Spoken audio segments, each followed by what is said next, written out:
प्रणाम दोस्तों, मैं डॉक्टर प्रीतम कुमार। आज इस वीडियो में हम लोग बात करेंगे बीसीजी के वैक्सीन के बारे में, जो कि तपेदिक यानी कि टीबी से बचाव के लिए सबसे महत्वपूर्ण टीका में से एक है। आइए इसकी जानकारी लेते हैं इस वीडियो में। अगर आप हमारे चैनल पर नए हैं, पहली बार इस वीडियो को देख रहे हैं, तो प्लीज चैनल को सब्सक्राइब कर लीजिएगा ताकि इंपॉर्टेंट इन्फॉर्मेशन आपसे छूटे नहीं। बीसीजी वैक्सीन यानी कि बैसिलस कैलमेट ग्यूरिन मुख्य रूप से टीबी से बचाव के लिए दिया जाता है। टीबी एक बैक्टीरियल इन्फेक्शन है जो कि मुख्य रूप से आपके फेफड़े यानी कि लंग्स को प्रभावित करता है। लेकिन जब ये बीमारी फेफड़ा में हो जाता है तो हो सकता है कि अन्य हिस्से में भी आपके शरीर में ये बीमारी फैल सकता है। तो इसी से बचाव के लिए आपको बीसीजी का वैक्सीन यानी कि बीसीजी का टीका दिया जाता है। यहाँ पे जानते हैं कि बीसीजी का जो वैक्सीन है ये कब डेवलप हुआ था। यह वैक्सीन 1921 में अल्बर्ट कैलमेट और कैनी गुइरिन के द्वारा विकसित किया गया था और वैक्सीन के नाम उन्हीं दो वैज्ञानिक के नाम पे रखा गया है। यह वैक्सीन दुनिया भर में टीबी के लड़ाई के लिए एक अहम हिस्सा बन चुका है।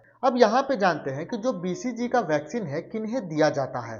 तो ज्यादातर पे ये देखा गया है कि बीसीजी का जो वैक्सीन होता है आमतौर पे उन देशों के नवजात शिशु या फिर बच्चे को दिया जाता है जहाँ पे टीबी का संक्रमण होने का प्रभाव ज्यादा होता है। लेकिन जिन क्षेत्र में टीबी के प्रभाव कम होता है, जहाँ पे टीबी कम होता है, उस क्षेत्र में जो बच्चा का चांसेस संक्रमण होने का ज्यादा होता है तो उसको दिया जाता है। यहाँ तक तो जाने कि बीसीजी का जो वैक्सीन है वो किन किन लोगों को देना चाहिए। लेकिन अब हम लोग जानते हैं कि जो इसका वैक्सीन का डोज क्या है, यानी कि कितना अमाउंट में वैक्सीन आपके शरीर के अंदर जाना चाहिए और जो साइट है और किस एरिया में ये वैक्सीन को आपको लगवाना चाहिए। तो बीसीजी का वैक्सीन है इसको इंट्राडर्मली इंजेक्शन के रूप में दिया जाता है और ये वैक्सीन को बाह के ऊपरी हिस्सा यानी ये बाह है इसका ऊपरी हिस्सा पे बाएं साइड इसको देना चाहिए। अगर डोज की बात करते हैं तो जो नवजात शिशु होता है, जो तुरंत जो बच्चा पैदा लेता है, उसका डोज है 0.05 ml और जो बच्चे होते हैं और वयस्क होते हैं, जो एडल्ट होते हैं, उनमें इस वैक्सीन का डोज है 0.1 ml।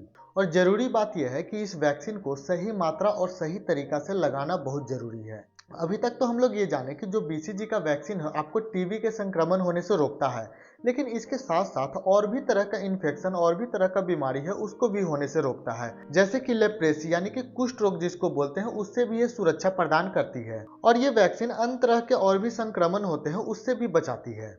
अगर वैक्सीन का साइड इफेक्ट के बारे में बात करें तो इसमें क्या होता है कि जब भी बीसीजी का वैक्सीन दिया जाता है तो क्या होता है कि जिस साइड पे बीसीजी का वैक्सीन दिया जाता है वहां पे हल्का सा सूजन हो जाता है यानी कि दाना निकल जाता है और इस वैक्सीन की वजह से हल्का निशान और घाव भी होने की संभावना रहता है और ये जो होता है सामान्य होता है। अगर इस वैक्सीन की वजह से क्या होता है कि कभी कभी बुखार आ गया या फिर कुछ अन्य तरह का भी प्रॉब्लम होता है तो उसको बिल्कुल भी नजरअंदाज नहीं कीजिएगा, तुरंत अपने डॉक्टर से संपर्क कीजिएगा। बीसीजी वैक्सीन के वजह से अभी तक लाखों लोगों की जान बचाया गया है। मुख्य रूप से बच्चे में टीबी के रूप में गंभीर होने वाली बीमारी के लिए यह प्रभावशाली है। तो ये था बीसीजी के वैक्सीन के बारे में। जो बच्चों को जो जन्म लेता है उसी समय एक तो इसका डोज लगा दिया जाता है और इससे क्या होता है कि टीबी के इन्फेक्शन यानी कि पल्मोनरी जो टीबी होता है, लंग्स का जो टीबी होता है, उससे बचाया जाता है। अगर आप हमारे इम्यूनाइजेशन शेड्यूल वाले वीडियो नहीं देखे हैं कि जिसमें कि बच्चे को कब कब टीका लगवाना चाहिए, किस एज में कौन कौन सा टीका उसको लगवाना चाहिए, तो उसका लिंक हम डिस्क्रिप्शन में डाल देंगे, वहां से जाके आप देख सकते हैं। अगर आपको ये वीडियो पसंद आए तो प्लीज हमारे चैनल को सब्सक्राइब कर दीजिएगा